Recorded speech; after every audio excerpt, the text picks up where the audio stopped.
Guess what? I own a Ford Transit Mark 7. So guess what I'm doing? Fixing it. Obviously. So, it's nothing major. Before any of you Mark 7 haters out there, like, yeah, well, you should have bought a Mark 8 or kept a Mark 6. Just the brake pad's worn down. I bought all new pads and bearings and whatnots for this van because the bearing's gone on this one. Has been for the last 10,000 miles, actually. But I'm now putting them on that one because that does all the mileage. This one does literally less, well, yeah, just less than half per year mileage than that one. So I thought I'll put all the new stuff on that one. And then, because I had a really weird problem, and let me know if you've ever had the same, but this corner, it felt like the bearing was moving, right? So I thought, bearing's gone. It's just, for some reason, very quiet. So I bought a new one and replaced it. Still, a little bit of movement. MOT tester tried putting down on there that it was a bearing. I was like, nope, brand new. And he couldn't understand it. So I'm just curious, do any of you have the same issue? It is the Mark 7 front wheel drive, so it's only got a, like, I think they call it a half shaft or whatever. But yeah, bit odd. But because that bearing's basically new, and it's only one bearing on this, and the pads are still okay on this one, I'm going to put that one on this, and put all the new stuff on the longer wheelbase, longer distance thing. So anyway, for all of you out there wondering how to do this, it's reasonably basic on the rear. The one thing I will say is, unless you want to pay a garage, which is fair enough if you can, if you've got someone that does it cheap, I just advise putting new bearings and, well, buying the whole hub like this, and then putting the disc on yourself. These bolts never come with it, so sometimes you have to go to Ford to get them, or if you want to take the risk, you can just find out the specs and go buy them from a parts place. Stripping this stuff off here actually isn't too bad. The hub nut holds the whole hub on with disc. Disc is held on obviously within bolts, and then you've got your calipers and all that stuff, and it's really quite basic. While you've got it off, obviously wind your caliper back in, make sure that that's okay. And they are wind-in ones. They are left-hand thread wind-in ones as well. Don't try and wind them to the right. You could pop your seal. They are left-hand. I don't know which way this will look from. Anyway, go left. That'll be fine. And then, just lubricate everything up. Definitely, 100%, definitely clean these off. The pins in your housing. Clean them off. Get some grease, re-grease them. I've currently got these soaking in WD, and look at the state of them. And I only cleaned them, well, probably a year and a half ago. They were still had a little bit of grease on, but the seals are pretty well knackered, so they did degrease themselves slightly.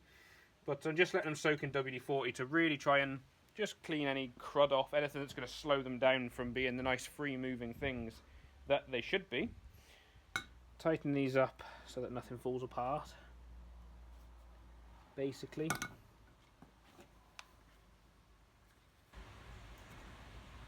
they do have thread lock on. I always advise putting a drop of your own on, but you don't need to. I've never really had anything back out when they come pre-thread locked. And I'm just tightening these up. There will be different torque specs and things for different vehicles, so always make sure you know what you're doing, so you don't end up killing yourself or somebody else. Well, I was going to show how I do the other side. This side's all done now. As you can probably see through the gap, it's all nice and shiny. All done and dusted. However, went round to do this side, and I've had to put it all back together, but it's still got the old stuff on because the lower caliper bolt thing, sliding pin bolt, was seized solid, so I couldn't do it. I tried to, it was rounded, so I tried to put a hex, proper decent socket on, put that much pressure in that it actually cracked that socket, and, well, you can't see really, but my hand's swollen because it smacked something, and rounded the bolt further. So I thought I'll try the rounded bolt sockets I've got. Didn't want to do it. So I've ordered new stuff and I'm just going to cut it off because I can't think of any other way. I was thinking about welding on the broken socket so that get it so hot that it becomes one almost. The chances are the chrome's just going to crack. And if it's that tight inside the sliding pin, it's very likely cross-threaded. It's also a different size. They're 12s originally.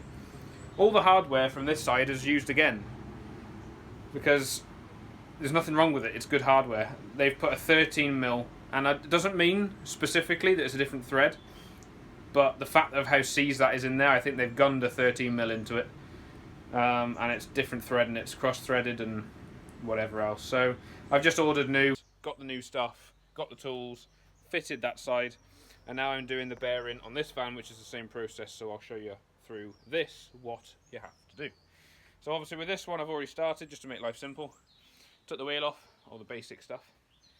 The hub nut on these is a 36mm. They're usually going to be quite a lot bigger than the wheel bolts, so make sure you've got the tools before you start. Now with this one I'm actually putting, I shall show you, I'm actually putting an old disc back on. If I can open the door. There we go. Interesting opening those doors with one hand. Anyway. And it looks awful, as you can see. But the reason I'm doing that is because the bearing in this is actually new. It's only done a couple of 1,000 miles. As you can see, this side, put a new hub and bearing on. The reason I'm reusing this disc is because, one, the chances of it coming off and separating are very, very slim. And two, the disc is actually still within required specifications for MOT. It's a rear brake, so I'm not as worried. Not that I'm advising you to take any risks when you work on your vehicle, get it done properly, but not as worried. And also, this disc is only the same condition as the one that's on there, because I'm not replacing the other side. I feel, it's all about feelings, I feel this will make it more even, because it's not a nice, shiny, slippy new disc. It is a worn disc. Now, the only thing about that disc I wasn't happy with was there is a groove on the inner side, which is actually how I could tell this one needed brakes, because I heard a bit of a noise coming from the rear, and that's sort of why I looked, and then I noticed a groove in the disc, and I was like, that's pad catching the disc. So I knew that one part of the pad had gone down to the metal. I don't know if I've got the pad here. It was rather low. Yeah. As you can see there, it's shiny and starting to rust. But the rest still had pads. So of course it didn't really sound that bad because it was using the soft pad part to do its thing.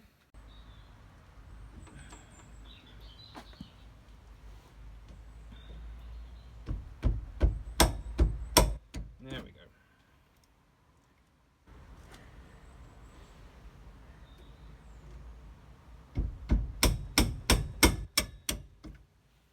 Perfect.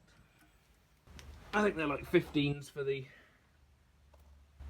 inner ones. What are we looking at here? 15? Yeah, I remember from last time, which is perfect. But people make mistakes and break bolts and stuff and might replace it with other stuff, so make sure you've got a decent toolkit. Don't just go and get specific tools. But other than that, it should be pretty straightforward. In fact, I'll bring you in for a little look-see. Apologies for that, that was the thing that was balancing on. So as you can see here, these are your sliding pin bolts, which is what was seized on the other one. They go into these sliding pins here. Sometimes you have to put more grips around these just to hold them tight while you take this out, depending how well they've been put in and how clean the threads were and stuff. And then after that, these bolts here are the housing bolts, and you'll see, I'll show you again once I've took that part off, and you'll see the difference. It's very basic, really. Things can go wrong, of course. Always remember that when you're working on a vehicle, they can go wrong, but very rare with back brakes and stuff like this. Always remember to do a bit of maintenance while you're under here as well. If you see a little bit of rust, clean it, chuck a bit of paint on it, whatever, just get it all nice. Like I'm just noticing here there's like an area where it's still solid. I can show you, of course. still solid here, but it's all crispy and miserable. As you can see, either the under seal they've used or maybe a top layer of metal, depending on how they designed it, is actually just peeling off very easily. And what happens with that is all the dirt sits in there. You can see it's darker here than it is here where it's to the open. All the dirt, salt, grit, whatever sits in there and actually rots it out quicker. So it's best just to give it a clean off and coat it with something just to protect it, you know. Now I think I've got some underseal. I don't fully use underseal for everything. So give that a quick spray. I don't know if it cut off too soon there. Something went weird with my phone. I think I may have caught something with my hand. I'll give it a quick spray with Rust Dissolver and then I'll one quick coat of underseal just to protect it. Anyway, back to the brakes.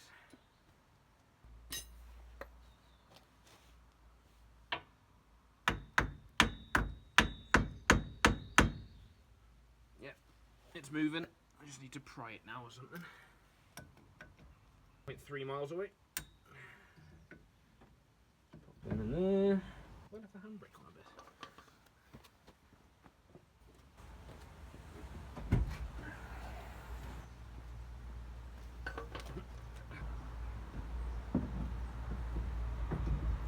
Yep, it's just rusted to the pads a bit, I think.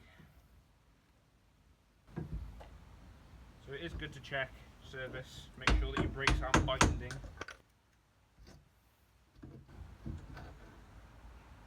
There we go. It's coming. I'm just being a bit gentle with it. I don't want to break something on the way. I'm a bit too gentle when it comes to working on vehicles, probably, but yeah, it does look like they put a little bit of grease there, but obviously didn't work. It was the backing piece of the pad. It was like stuck to the actual piston in the caliper, which was making it really difficult to pull off. Oh well, it's off now. All is well that ends well, or so they say. So here's a perfect example of what happens with these. Top sliding pin, free moving, a little stiff but free moving. Bottom one, barely moves at all. And what that means is, when your piston pushes into this pad, it doesn't pull this pad in properly, because those sliding pins are the connecting rods, let's say, between the two parts of the brake. What also happens is, because this is under high pressure and very, very strong, is it will force the pins to come this way, and then this pad will start sticking to the disc and binding and running all the time. So with getting those sliding pins out when they're seized in, you'll be really careful. You can break them, you can damage, whatever. The way that I do it, personally, is I'll get some more grips, lock them on, not too tight, but just lock them on, and then I'll just spin gently until they start to spin free. And once they start to spin free, then usually you can make them, you know, pop out, or so to speak.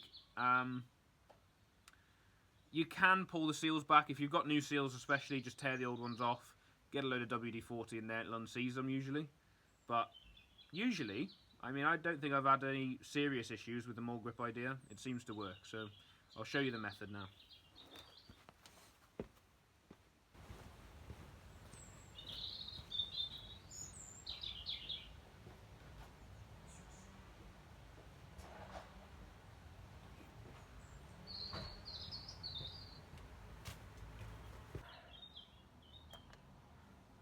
Take the top one out. That was greased, so that's why it hasn't seized. I'm surprised the bottom one has if they were greased.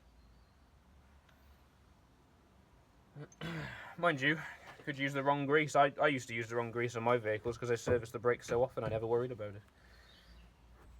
Realistically, if I remember rightly, you need silicone-based grease, not lithium or copper. If I remember rightly.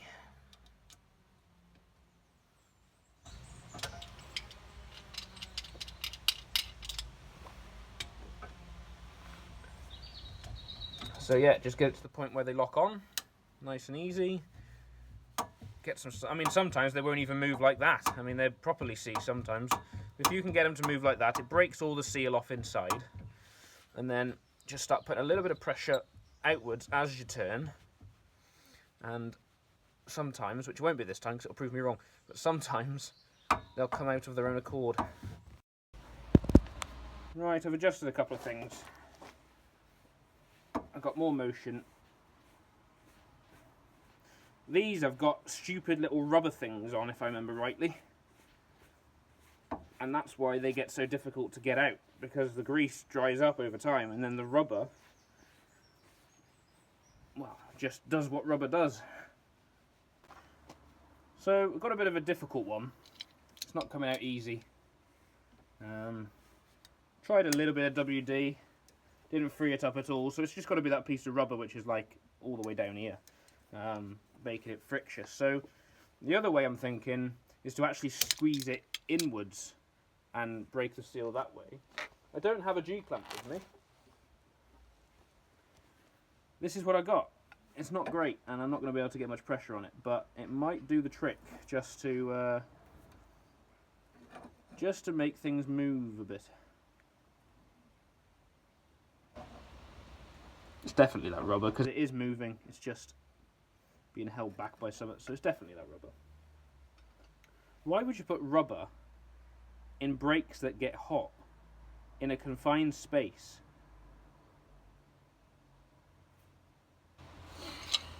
Anyway, I'm not an engineer. I don't design these things, so I don't know why it is they do the things that they do. But the good news is that I am used to sitting here for 3 or 4 days trying to get stupid engineers' designs to do what they're meant to do. I've decided to go a slightly different route and take the whole housing off because I'm struggling to get to it here. So it makes sense to give myself a bit more room, take the whole housing off and do it like that. It's funny really, because I haven't had this problem with a sliding pin on any brakes I've done for a very long time, and the one I decided to record was the one that played up. So it's kind of irony in a sense. What usually causes the difficulties in getting bits and bobs off vehicles is people putting bolts back in when it's dirty in the threads, using old knackered bolts, of course, where they're rounded and you can't get them back out again. Over tightening, using a gun to tighten. None of it's necessary, you know. When I work on my vehicles I've already worked on, I can use the flimsy tools, and my vehicles do an excessive amount of mileage. It's just about having a little bit of logic about you when you're working on a vehicle. You don't need to have everything over tight or putting it back in dirty because it saves 5 seconds. Just do the job properly. Okay, yeah, they are ridiculously tight. It is bending my breaker bar before they come out. They're just housing bolts. Here's another little fun trick to prevent crying and tears. Got two 15mm here, right? This one is a multi, and this one specifically for these bolts, right? And the reason that you use these on tight old bolts is because these ones will round them. They'll slip and they'll take off bits of metal, and also they're not perfectly fitting, whereas these are. So I'm going to try this one instead, just so I don't round off the bolt, because I'm having to put a lot of pressure on them to get them out.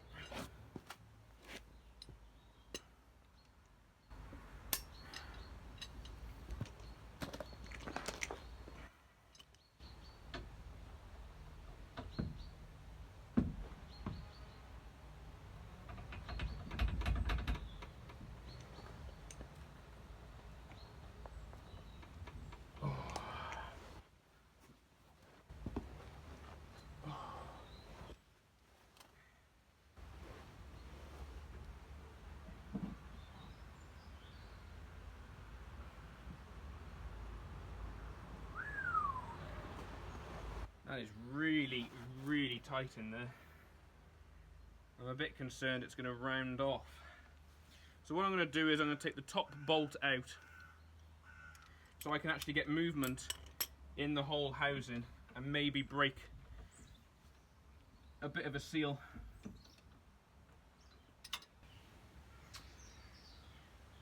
odd.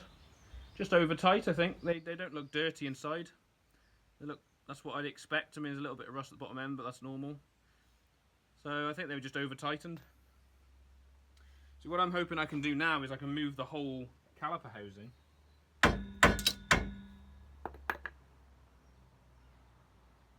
Nope. It's that tight, it won't even move that. Let's see if I can...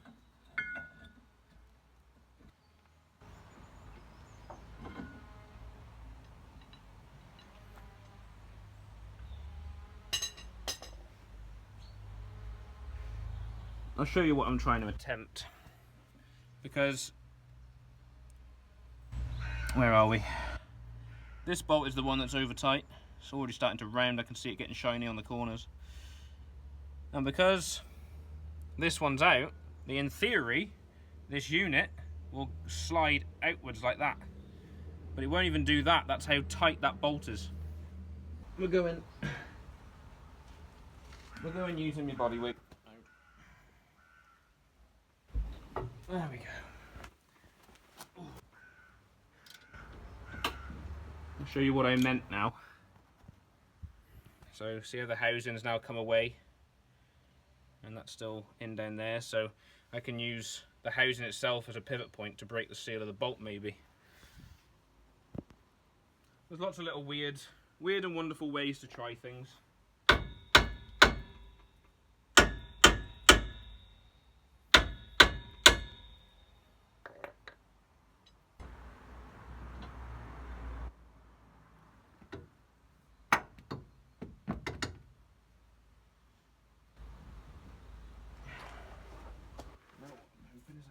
This and do the bolt.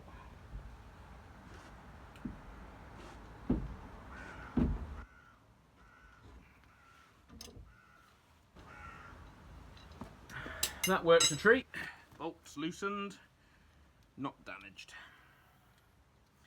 So now I will put this back up.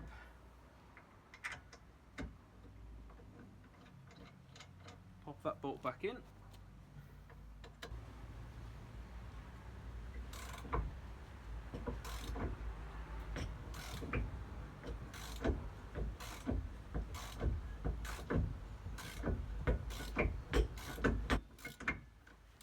Crikey, that bolt had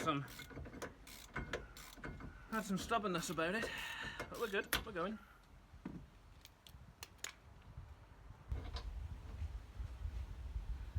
Yeah, that one could have been rust, look. There's rust the whole way down. Still think it was over tightened, but you never know, it's all a guessing game really.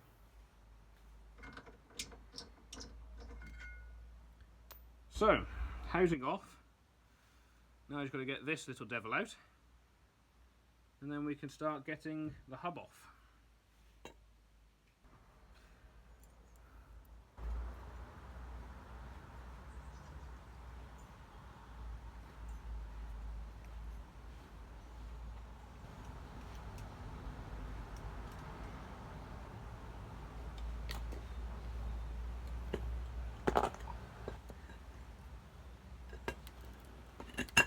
Crikey.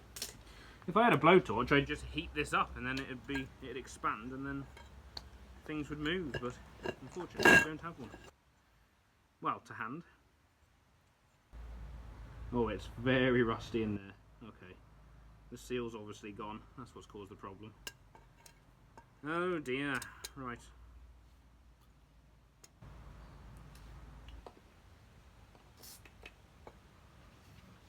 I just let this soak.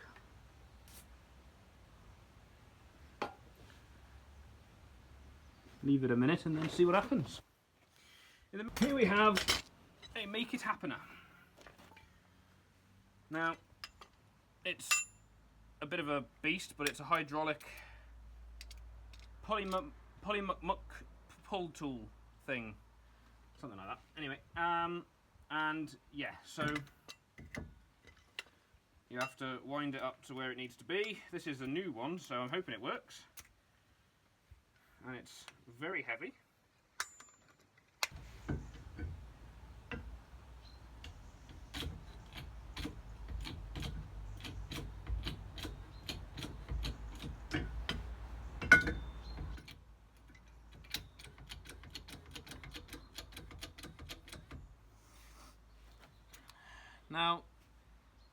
This tool is new, so I've not used it before, so I had to get the settings right. But basically, it puts pressure on the half shaft here, and then these just pull it back, because the bearings get rusty, seized, you know, very hot and cold a few times. And yeah, they're just a pain to get off. Well, this thing, supposedly, will run 15 tons of pressure through it. So there ain't going to be much stopping it, I don't think. So it should. Yeah, there we go. Easy. Straight off. No problems at all.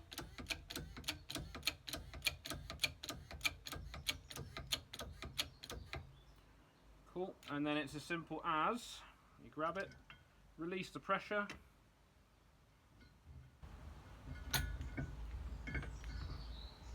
Disconnect the tool, if it'll come off. They are awkward to use because they're heavy as hell, but they do the job properly, so it's worth that extra bit of effort sometimes just to have that. Because you can see, like, it's nearly off and it's still difficult to get off. They are a pain, to be honest.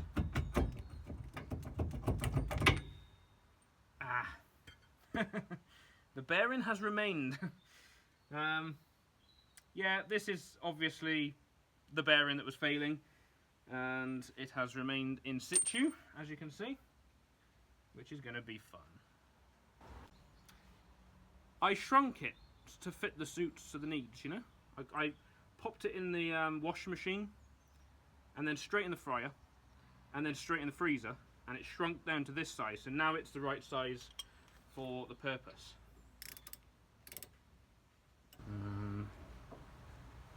And in theory, the bearing should pop right off.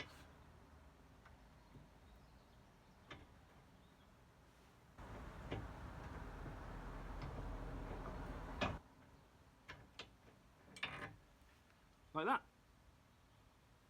I like it a lot. So, these are roller bearing designs. This one has been making quite a bit of noise for, I don't know, I'd say 10,000 mile. It's been making noise.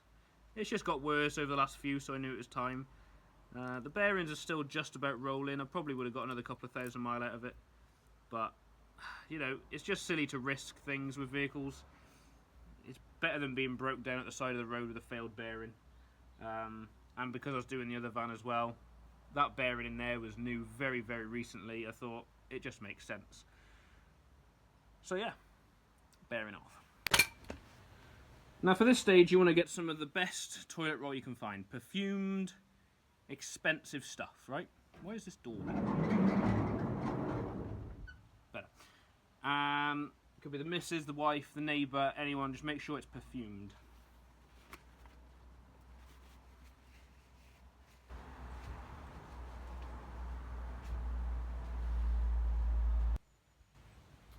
What am I doing? Right. A bit of grease.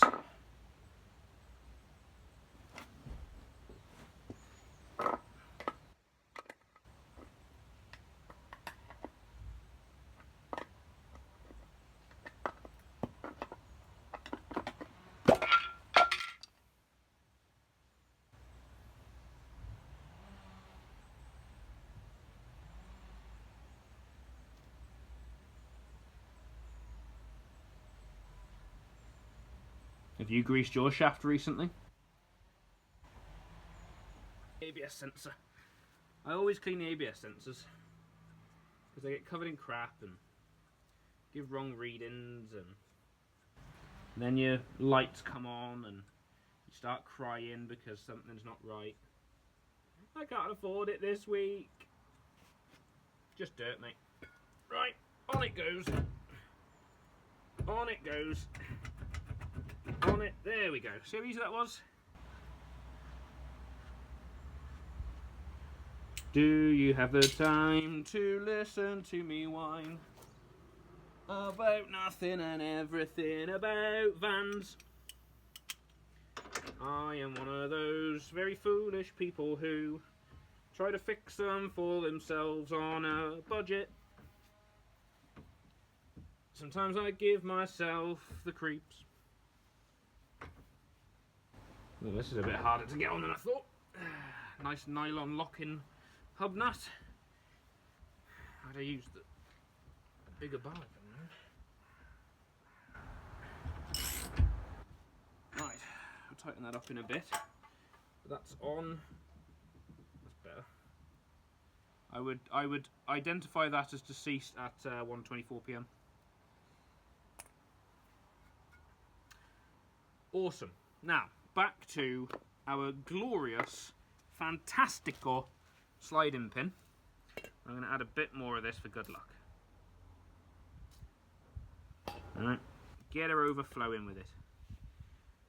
And then we're going to sit here for about 3 weeks trying to get this off. Remember earlier I said about the twist and pull? Oh yeah. So you can see, I think, there's like a little rubber thing that goes round, and that's what causes it to be so difficult to get out.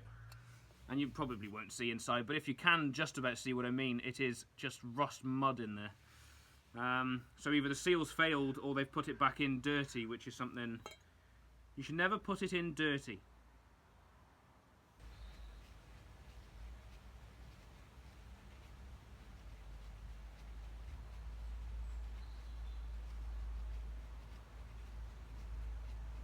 Have you ever sat there and just rolled toilet paper like this? It's therapeutic, I reckon. Anyway, so we just put them in there, do a bit of twistination for the duration, and you can see that it's dirtier. It's not that great because I've done it with my hands, but you know what I mean.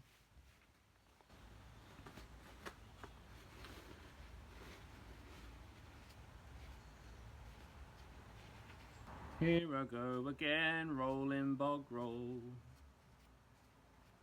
Going down the only road I've ever known. Like a drifter I was born to fix alone. And I've made up my mind. Going to a garage next time. Oh dear me. That is very dirty in there. Very, very dirty. They should be spotlessly clean, to be honest.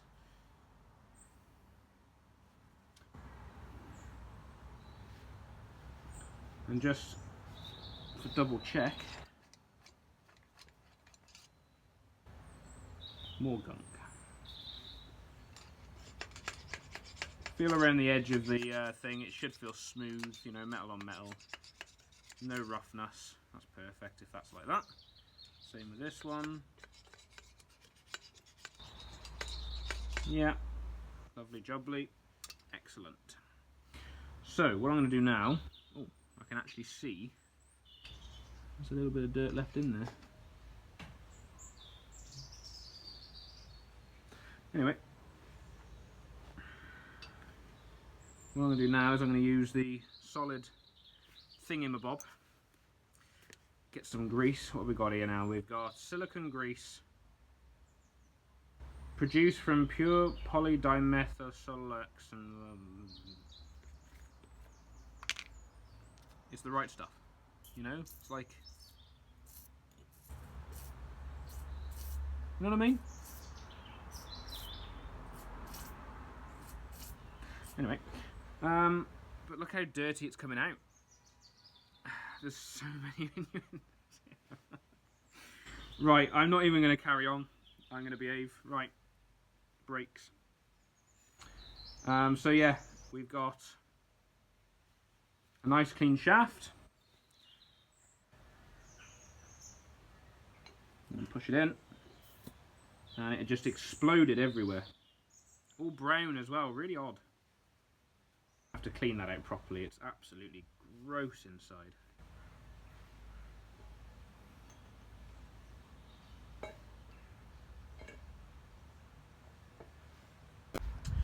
I had to do a quick spray in there with some like brake cleaner or something. There was just a little bit too much of that browny substance coming out. I didn't want any excess dirt, you know, and all it's going to do is cause more trouble down the line, so I'd rather just get on top of it now and get the job done right, you know.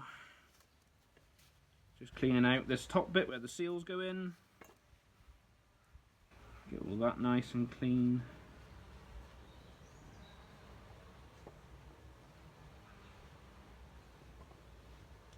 Look at that.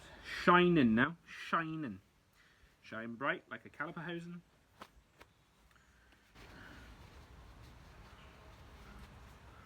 Right, now I've wasted loads of grease, we're going to put some more in again.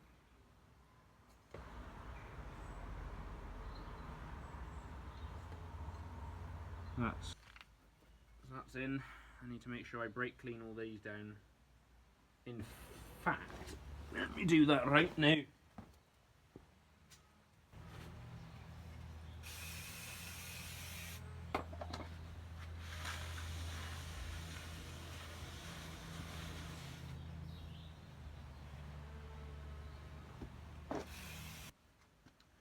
I wouldn't say it's the best thing in the world, but it's better than nothing, you know?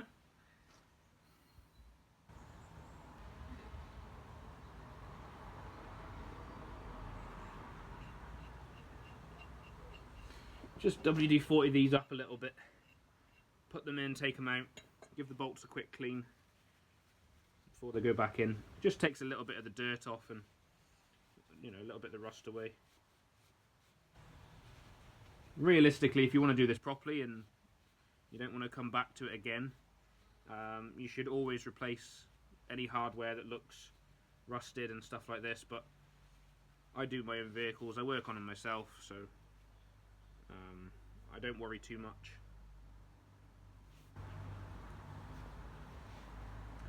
Where on God's green earth is that?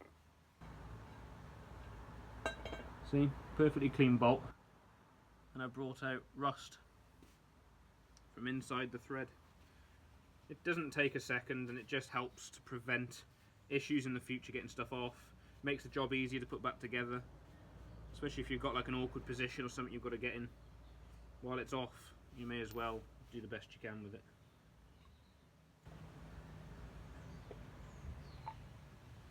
Seal's good. Where the hell's the other one gone? Now the problem is with using WD-40 like this, if you do it wrong, is it can over tighten because it's slippy. It can give you incorrect torque readings, and also obviously if the bolts are gonna rattle themselves loose or come out or whatever, then there's more chance of them moving because they're lubricated. But I tighten stuff by hand and then one nick. After a test drive, I tighten it again, and I've never had anything come off. Unless it has specific torque requirements, then I'll do the hand and nick thing, take it for a test drive, come back, and then do the torque requirement. If you're replacing with new pads and stuff, you will have to have a rewind tool or a pushback tool for the caliper. And them toolkits are very cheap. I would advise going and getting one if you don't have one already, if you're going to think about working on brakes at all, because they are brilliant and they're cheap. So the situation is, whenever you put newer pads in and they've got more, like for example you can see here, this one's got that much, that one's only got that much.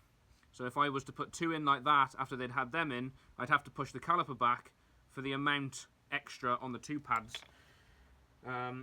So you need to have the tool. I'm going to go do all that stuff, organise all this, and then I'll come back. Awesome.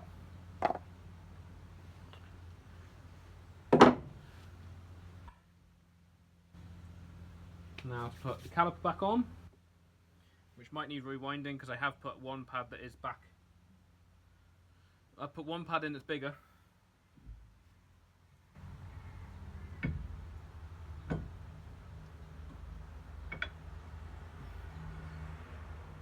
Yeah. I shall get the caliper rewind tool.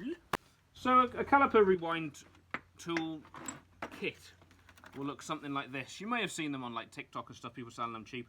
They are worth it if you want to do your own stuff. They've got settings for all different vehicles, stuff like that. Really good, really handy, cheap things, and they can be a lifesaver. When you are rewinding your thing, you want to just take the cap off the reservoir for the brake fluid. It just allows a little bit more, well, less pressure technically.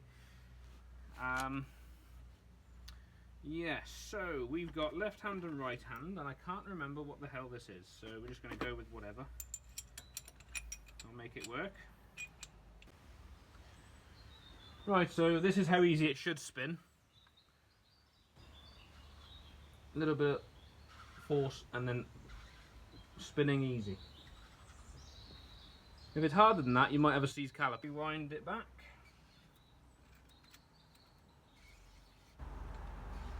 Shouldn't be too difficult. Take this off. It should then fit, in theory, of course. And there we go. On, done. Put the brake fluid cap back on as well. Spinning, so that's not locked, which is good. And then just want to check over everything tightness wise. Again, everything just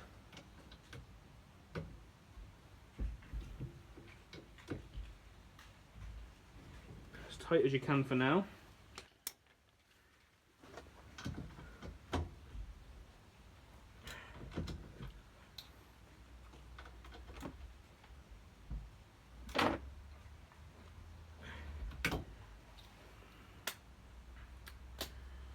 Cool. So, don't suppose you need me to see So, I don't suppose you need to see me put a wheel back on, because that's, you know, rule 101. But what I'm going to do now is put the wheel back on, double check the hub nut, get the wheels tight, test drive, come back, check all the bolts,